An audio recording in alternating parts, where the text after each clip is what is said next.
Welcome to Sports Econ 101, the show where we discuss sports topics from a business perspective. I'm your host, Edward Brown, along with my co-host, Russell Jackman. We will have a special guest coming on in the next segment after our two-minute little intro here. Excuse me. At each commercial break, we're going to ask a sports trivia question, and in honor of our guest, who's a sports agent, Steve Baker, I figured we'd cover the NFL because that seems to be his specialty. So when we come back, I do want to ask him about, I saw a little article about running backs and how we're not seeing increases in pay compared to other positions. He should be, he should have some comments on that.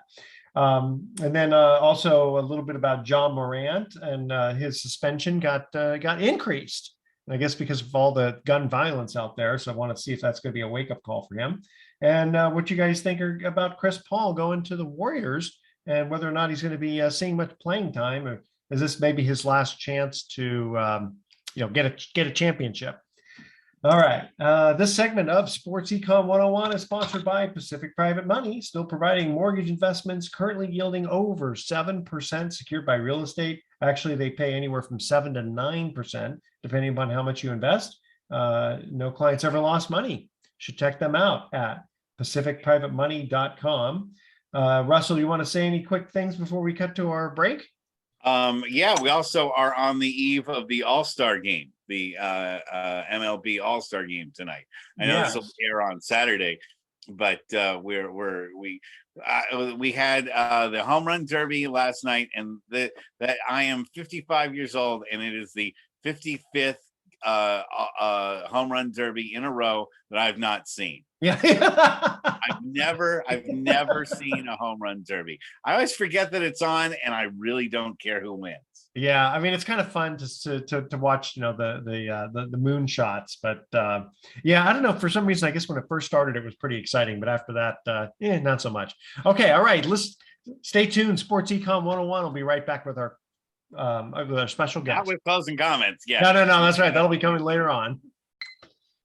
Welcome back to Sports Econ 101. I'm Edward Brown, along with Russell Jackman. Our special guest, who's been on a number of times, Steve Baker, sports agent, or I should say, sports agent, Steve Baker. Steve, how are you today? Thank you for the comma. I'm doing great. Yeah, the comma and the comment. Yes. So first, Steve, tell us what's going on in your life now, because football season is going to be fast approaching, and that's kind of your specialty, isn't it? Well, I'm still recovering from the end of Succession, but oh yeah. But now that it's been a month, football is beginning to pick up, and looking forward to watching the All-Star game tonight. Although, in the statement of the lack of positive marketing from Major League Baseball, I was looking at the starting lineups in the paper this morning, and it's sort of scary that I'm in the business and don't recognize half the names, which is, I think, a testament to that Major League Baseball needs to be doing something about marketing something besides Shohei Ohtani. But looking forward to it. And Mike Trout, didn't he get put on the injured list? I think Mike Trout is injured. Yeah. Gotcha. But I mean, again, I love baseball. My first love in sports was baseball. Mm-hmm. And, the fact that Mike Trout could walk into a Macy's up here this afternoon and no one would recognize him shows that there's something wrong with the marketing that baseball is performing. And yet, this is the only real competitive of the big three sports. This is the only real competitive East versus West showdown that you have anymore, because the NBA. Oh, I don't think there's an All-Star game that compares to the Major League Baseball All-Star game, because it doesn't anymore. In basketball, it's basically an hour of no defense, with one team winning 195 to 192. And the Pro Bowl should be played on sand rather than on a sports field. They're not even doing that anymore. They're talking about flag football for the Pro Bowl. But the problem with the NBA All-Star game is that there's no East versus West anymore. It's those two weird teams where you have, captains picking. Where they pick the teams. There's no identity. Yeah, I thought that was a terrible innovation. But I hate it too. I love Steph Curry, and watching Steph Curry win the MVP 2 years ago was pretty fun. but he would probably do that anyway, no matter what team he was on. But there's just that loss of identity of East versus West, where you can't just tune in and say, oh, I want to see, my team play, my players play, because you have no idea what team they're on, especially this last year where they didn't pick teams till the very last second for the All-Star game for basketball. They didn't pick the players till the actual, day of the game itself, or right before the game started itself. I just thought that was an awful idea, because you really want to be able to know who you're going to be watching on the floor. And at least with the Major League All-Star game, who is going to be playing tonight. Yeah, it's really I agree with the old Sandlot type of thing when we were kids. You pick, everyone lines up and you start picking them. Well, it's fun to see whether LeBron James will pick Kyrie Irving, or whether Steph Curry will pick Jordan Poole if Jordan Poole ever sees a game. But I agree with you. I would prefer it be based on conferences. How much of the Jordan Poole, speaking of Jordan Poole, how much of the Jordan Poole trade had to do with the whole Draymond thing? What do you think? I mean, again, the Warriors have done a wonderful job of not letting anything really get out. I think the Draymond thing is more a manifestation of the problems the team was obviously having integrating Poole. The Warriors, if you look back over the last decade, I can't find an organization that's been more competent in making decisions. Yet clearly the decision to extend Poole last year was a major faux pas by the team. Yeah, I mean, he started off like a house on fire, very similar to like Jonathan Kuminga, Kuminga kind of sort of faded. I guess maybe his defense just wasn't that good. And, hopefully he'll mature, because he's only been in for a little while now. I mean, Kuminga I put more under the James Wiseman category, that they drafted very young players. And when you draft very young players, you can't expect them to succeed for several years. Jordan Poole's a whole different story. I mean, Jordan Poole looked like he was going to be the Steph Curry of the next incarnation of the Warriors. The problem with that is he certainly wasn't going to be the Steph Curry of the current Warriors, number one. And number two, we've never seen a Steph Curry before, so it's unlikely we're going to see a Steph Curry right after. It's funny, that reminds me, when Montana, right after Joe Montana, you had Steve Young. And even though they were different players, I mean, you had one Hall of Famer right after another. So, again, they played differently. But Steve, we got a few more minutes before our first commercial break. What's happening with you with, because now, if I remember correctly, your specialty is the NFL, right? Because you do. My main business is being an agent / lawyer for NFL players. Okay. But I'm involved in a number of other projects that are business related in sports that keep me busy. I used to also teach law school, and so I try to keep my hands in a lot of different things. Okay. Can you share some of your projects, or is it too early? One project I just started working on last week is through a friend of mine. A friend of mine's trying to put together a documentary on the influence of moms on NFL players. Oh, that's cool. There's another project I'm working on relating to a potential miniseries involving the Raiders, where a good friend of mine who used to run personnel for the Raiders wrote a book about the Raiders, and we're trying to produce that into a movie. So I'm involved in some fun things. And then off the field, I've fallen in love with pickleball over the last month. Oh, yeah. That's a whole nother story. I'll tell you, I had one of the most unique experiences of my life, because I'm friendly with Rick Barry, the Hall of Famer. Yeah. And Rick Barry has become a champion pickleball player. Really? 2 weeks ago, we were doing a back and forth text for an hour about pickleball. Huh. And I absolutely couldn't believe. I mean, I'm not sufficiently. I realize I haven't completely become immune to stardom, in that I can't believe I'm sitting back there discussing pickleball with Rick Barry. Well, he's so tall that, he's not that tall, but I mean, generally speaking, he can cover a lot of court. Yeah, but he's an amazing athlete, and And you have to serve underhanded, and as we know, things underhanded, he's particularly talented at. Yeah, that's true. So Russell, you found something I that don't he mean likes more underhanded than in terms golf. of morality. I mean underhanded in terms of shooting foul shots. yeah, I know what you mean. Russ, go ahead. You found something that he likes other than golf, because that's when we met Yeah. Rick Barry ourselves, was at the golf tournament a couple of years ago. I also had a question for you, Steve, about Garoppolo, since you are doing something on the Raiders, and what your thought is on whether Garoppolo is going to fit in with Las Vegas. I think Garoppolo is a very good quarterback. So I think it's likely. I don't really understand why Carr didn't, to be honest, because I think Carr and Garoppolo are similar in that they're very good quarterbacks, but not premium quarterbacks. But I think Garoppolo is an extremely talented quarterback. I mean, bottom line is he took the Niners to one Super Bowl and almost took them to another. I mean, there's very few people who have those kind of skills. Okay, hey guys, he has the durability to last with the Raiders. The Raiders didn't give Carr a lot of protection, and Garoppolo already has a catalog of injuries.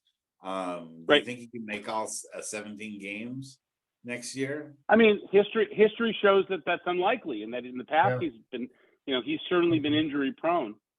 Yeah. I mean, we've seen in the past. I mean, there are many players. One player that comes to my mind immediately is a guy like Phil Simms, who early in his career was always injured, and by the end of his career, he was an Iron Man. Gotcha. So, hey, Steve, hold on to that thought. We got to cut to our quick break here. First, NFL trivia question. In 1989, a record trade was made that involved 18 players. Who was the primary big name player that caused all this ruckus? That's our trivia question. Stay with us. You're listening to Sports Econ 101. Don't touch that dial. We're going to be right back. Welcome back to Sports Econ 101. One more time, I'm Edward Brown, your host, along with my co-host, Russell Jackman, and our special guest, Steve Baker. Our first NFL trivia question. In 1989, a record trade was made that involved 18 players. Who was the primary big-name player that caused all this ruckus? Is that Herschel Walker? I think it was a failed senatorial candidate. Yeah, that's true. Herschel Walker, that is correct. That was our easy question. Our third trivia question is fairly easy if you know a little bit about history. And our second trivia question we're going to get to next time is actually, in my opinion, kind of a hard question. Anyway, so Steve, continue on. You're talking about like Phil Simms being more of an Iron Man later on in his career when he was hurt earlier. No, I'm just saying. I mean, Jimmy Garoppolo has certainly been labeled as a player who's injury prone. I don't know if it's freak injury or if it's someone who has just been, whether it's unlucky or whether he's a guy that tends to get injured.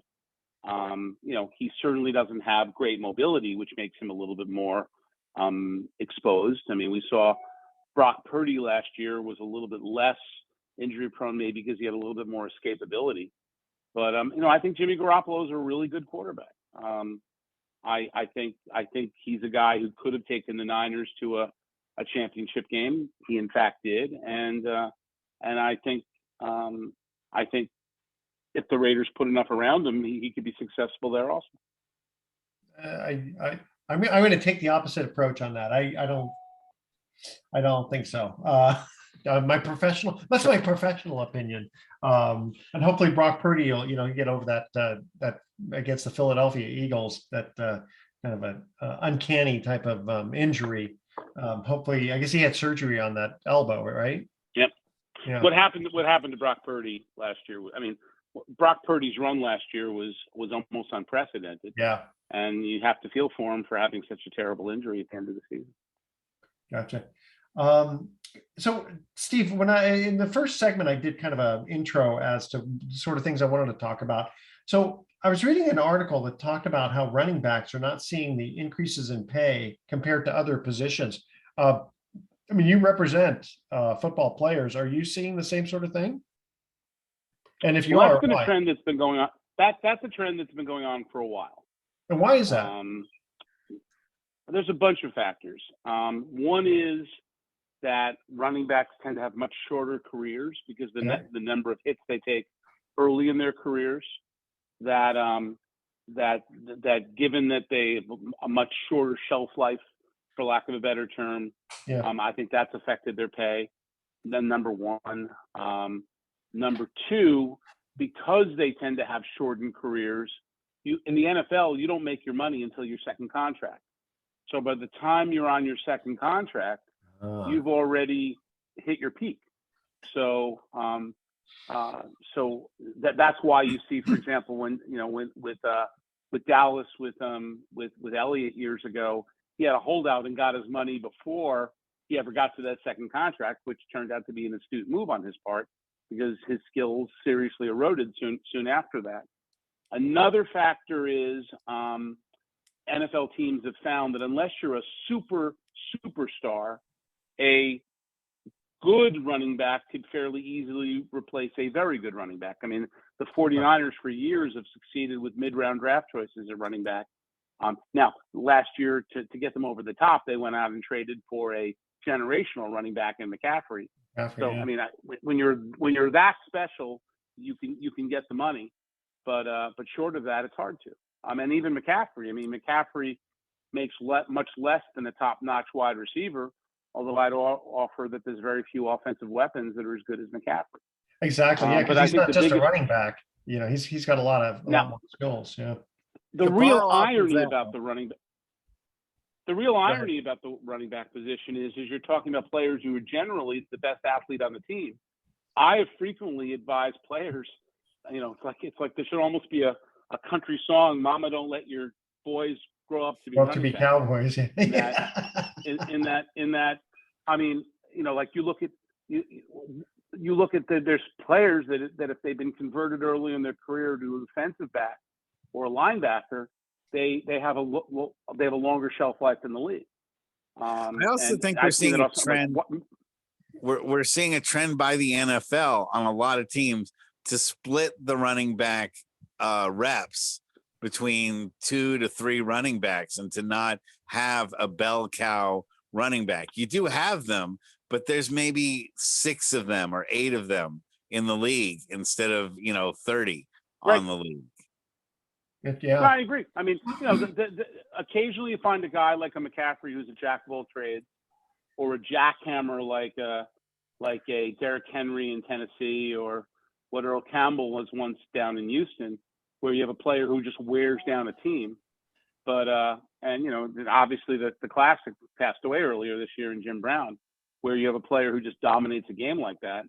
But I think partly just the nature of the NFL game, just the hits that running backs take, you just have a very shortened career.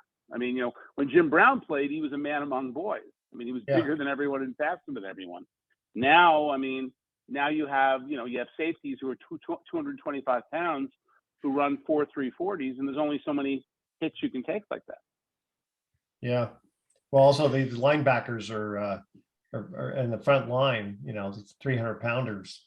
And don't you think we're seeing kind of a blurring between, kind of like how in the NBA, everybody now shoots a 3-pointer. Yeah. Don't we see kind of in this way that like in the NFL that the positions between wide receiver, tight end, and running back are beginning to blur a little bit, and that you'll see guys, especially receivers like a Deebo Samuels, getting running plays, and you'll see without question. The running backs get a lot of passing plays to try to keep them from having to go straight up the middle of the line and getting crushed. Well, I mean, I think what's happened increasingly in all sports is GMs have had to look like venture capitalists at their team, trying to find innovative ways to gain some extra little advantage. Be it Bill Walsh in the 80s creating the West Coast offense, to Billy Beane in baseball using unique number analysis to get the recognizing that on-base percentage was more important than batting average, to basketball becoming a positionless sport, to the Giants recently bringing up some players that play multiple positions, imitating what's happening with Ohtani in Los Angeles. So I think or the opener, or that whole idea of having the opener, having your savers start the game and then work your way backwards to a starter. Without question. Again, one of the things that's unique in sports to any other business is in sports, you have a vested interest in every business being competitive. I mean, you have a draft, you have a salary cap. So everyone, while our country doesn't try to make Apple equal to Microsoft and the marketplace just happens, in sports, you have an equal setting starting out where you have the same amount of money to spend and you keep the rules fairly consistent. So there's a real primacy put on innovative people who come up with some additional way to take advantage of something, be it a Debo Samuel, be it because you want to see what the Warriors did. Things. That's what the audience wants is, more competitiveness in teams. You don't necessarily, I mean, yeah, sure. It's kind of fun to see, a domination, but for the most part, people want to see, a football game that ends, 35-34. You disagreed with me on Garoppolo. I'm going to disagree with you on that. I think audiences want to see dynasties. We certainly want there to be competition. Yeah, competition is more. I mean, I get the dynasty part, but the competition thing, if you, I mean, how many times do people turn off a game after it looks like it's a blowout?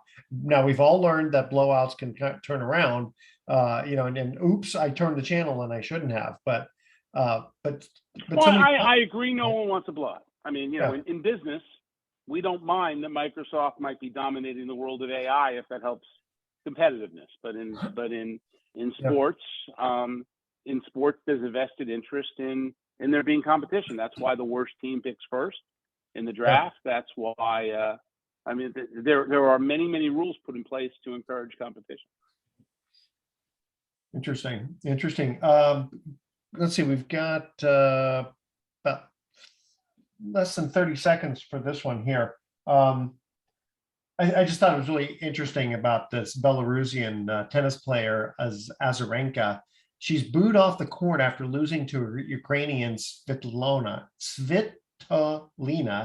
and it seems like the crowd was taking it out on this woman tennis player. It has nothing to do with tennis. It had just because of the fact that there was a war between the two countries. We know that that's the case, that war becomes sort of transition to sports, and that the sports rivalries then substitute for what happens on the battlefield, then becomes what happens on the playing field. And as a wrestling guy, I can tell you that that nationalism sort of sells, and it's what gives people that motivation to be over the top and to boo someone for something that really that lady has absolutely no responsibility for. No, exactly. But just like Sergeant Slaughter, right? During Yep. Okay. And the late Iron Sheik, the guy we just lost. The Iron Sheik. Yeah, that's right. The enemy. Okay, hey, we're gonna go to our second trivia question here on the NFL. Who set not only a Monday Night Football record, but tied an NFL record in 1996 for kicking 7 field goals in one game? Which, by the way, my dad told me, you want to be a football player, become a kicker. Yes. All right, stay with us. Sports Econ 101. We'll be right back. Welcome back to Sports Econ 101 one more time. Edward Brown, along with Russell Jackman, our special guest, Steve Baker. Second trivia question. Who set not only a Monday Night Football record, but tied an NFL record in 1996 for kicking 7 field goals in one game? Anyone? My guess would be Gary Anderson. No. I am gonna say Vanderjack. No. Okay, he played for the Cowboys, and honestly, I don't even remember this guy. Chris Bonial? Barely, but we could have been here all after, morning and afternoon. We would have never gotten that. Okay, Russell. What's funny? We were at the break talking about you let your babies grow up to be don't let them grow up to be running backs, but let them grow up to be field goal kickers. But I said being a punter is probably a better move because you don't have to be as accurate, and the game rarely rests completely on what you do as a punter. And one of the things to say, you can get clocked as a punter on a kick return. But are we seeing an end to the kick return, Steve? Do you think that's gonna happen? That's evolving. They changed the rules this year where you could fair catch a kickoff.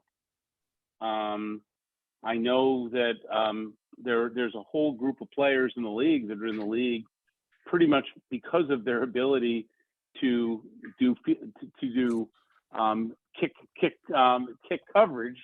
So I mean, it's going to remove Special a couple teams. jobs, but Yeah. it's going to remove some special teams jobs. On the other side, I mean, the concussion problem in the NFL has become a sufficiently large problem and they see that there's a tremendous correlation between concussions and injuries on kickoffs. So that could be going the way of the Pro Bowl. Okay, here's how they should do it. Just like rugby, a scrum. That's how the XFL did it, or at least the original XFL. That's true. Remember, they put the ball in the middle of the field and they had two guys run down and try to grab it. No, I Yeah, mean, it's a little different than a it's difficult scrum. because Yeah. it's difficult because one of the most exciting plays in the NFL is the kickoff return. Yeah, it can be. You have to do a cost benefit analysis. You know, I mean, to me, you start with all this talk about preventing injuries when teams play even a second on artificial turf shows the hypocrisy, because playing on artificial turf is like playing on concrete. Yeah. And, you know, I mean, to me, step one is professional football shouldn't be played on artificial turf. Step one. Number two, professional football players should have a week to rest between games. Number two. Yeah. To me, those two things should happen before you start screwing around with the kickoff. But with the artificial turf, haven't they come up with softer artificial turf? It's softer, but it's not grass. I mean, Okay. I have yet to find a professional athlete, other than maybe a running back who likes the traction, Yeah. that would prefer to play on artificial turf. I mean, you know, go out to an artificial turf field one day and then go out to a grass field and see the difference between what it's like being hit on one of those fields. And the players are protesting it. I think there were a number of them filed a lawsuit to say that they don't want to have to keep playing on artificial turf surfaces. And I strongly believe that to talk about health and allow football again. Another thing is, again, to me, Thursday night football is an aberration. I mean, to play on a Sunday, then play on a Thursday, when the typical football player can't stand again until the following Saturday, is ridiculous. And then you're going to involve international travel on top of that. Yeah. Well, newsflash: the almighty dollar has a huge effect on where things go. Yeah. You know, 20 years ago, people said you couldn't have gambling in sports. 20 years later, it's Casablanca with Claude Rains saying, "I'm shocked there's gambling going on here." Yeah, but what do you think about those players who were fined for gambling? What did you guys think about that? That was I think they should be fined. I think that there's clear rules against gambling. Yes, it's somewhat hypocritical that the leagues are now so involved in it, but the leagues recognize that if gambling ever really infiltrates into the sport, it could destroy the sport. It becomes highlight and or horseback or horse racing that doesn't involve the Triple Crown. It's so necessary for the games to be seen as fair and that nothing's going on surreptitious behind, that they have to do whatever they can to draw the line. I mean, what happens when you have what happens when you have a football player who's friends with a basketball player and they're doing all this that's why, like, gambling even between the sports, you go, well, football player, let's say he has nothing to do with basketball, but there's too much that the impropriety could happen. So it would be really let's start with what I mean, the whole reason Vegas is so successful is because the odds are tilted in a way such that over time they're not going to lose money. Casinos weren't built on winners' money. Casinos were not built on winners' money. So exactly. No, I mean, you look at the game of roulette. I mean, it pays 35 to 1, but there's 37 numbers, and now they're about to put a 30. They're about to put 000 on the roulette wheel. Oh, is that right? In sports. Actually, there's 30. There's 38. There's already 30. Isn't it 36 plus the 0 and 00?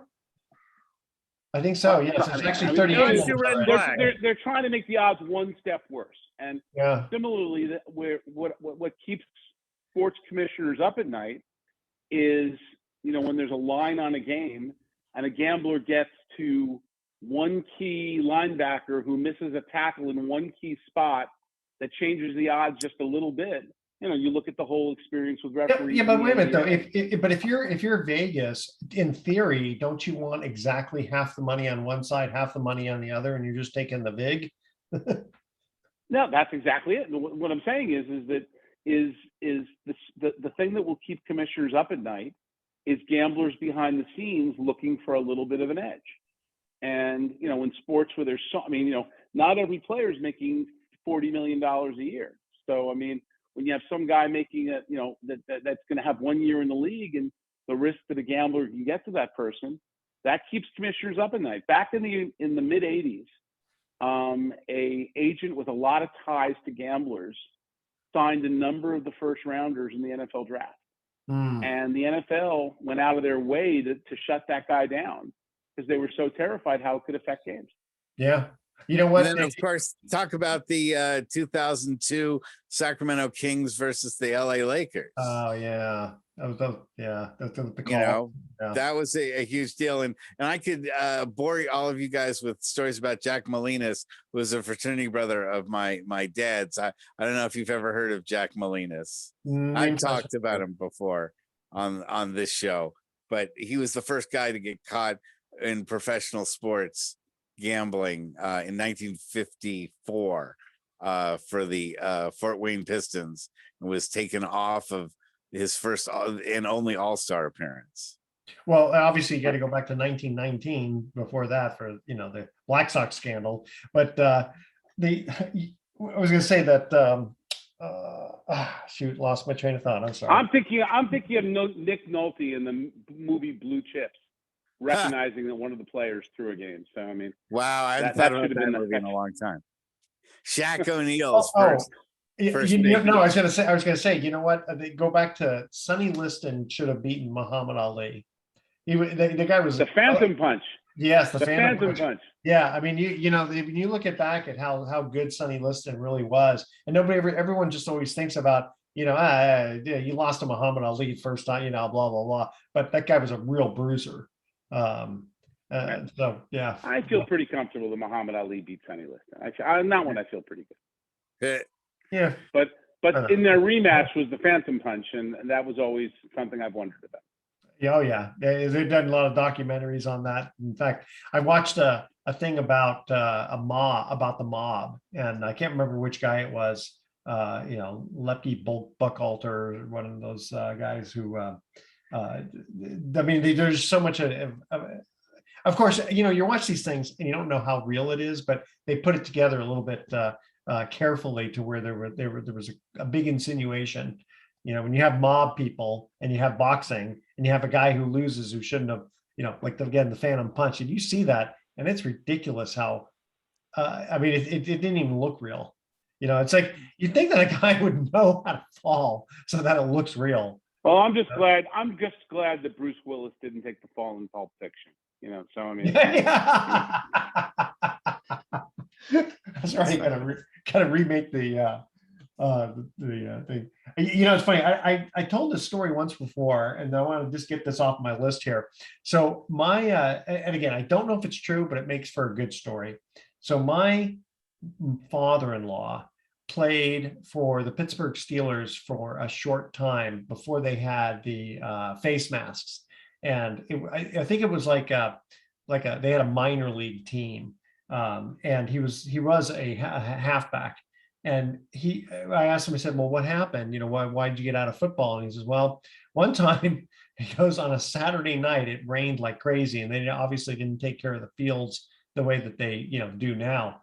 And he said, if you look back at old films, it almost was like rugby where, you just keep tackling the guy with the ball. And if you watch NFL films from the 40s and stuff like that, it's true. Right. And he said one time this one guy got tackled and everyone just kept piling up on him, and the guy died in a mud puddle. Oh, He couldn't breathe. Wow. Yeah. Oh, I go, I don't know if the story's true, but it made for a good story, that's for sure. And after that, he goes, yeah, this game's getting a little too dangerous. I think I think I'll be a moving man. So Steve, we got a quick minute here. Now then you have the funny version of that from The Longest Yard where Ray Nitschke was destroying Burt Reynolds and they called the play twice that all piled on top of him. So yeah. I still remember the line where he goes, what was that? He goes, a quick kick. What's that? He goes, what's that worth? 3 points for that. You know what? That the original movie. I mean, the remake was okay, and Adam Sandler did a pretty decent job. But it featured my pal Dileep Singh. Yes. Yes. Yeah. Guy that I've worked with personally. They also had Joe Cap. They had Ed Too Tall Jones. In the first one. In the first one. Joe Cap, I believe, was one of the prison guards. And Richard Keel. And so and Richard, and Richard Keel from Jaws from yeah, played the guy who played Jaws. Yeah, and then Burt Reynolds he was not caretaker, but he was the old guy from the first one. Right. So he makes an appearance, which is pretty cool. One of his last. Okay, okay. Who were the wardens in both movies? In the first one, who was the warden? Well, the warden in the first movie was the guy who was in the Robbie Benson movie. I remember that. Well, no. I think he was. It was Eddie Albert. Oh yes. Oh, you're right. Yeah, I know which guy you're thinking of.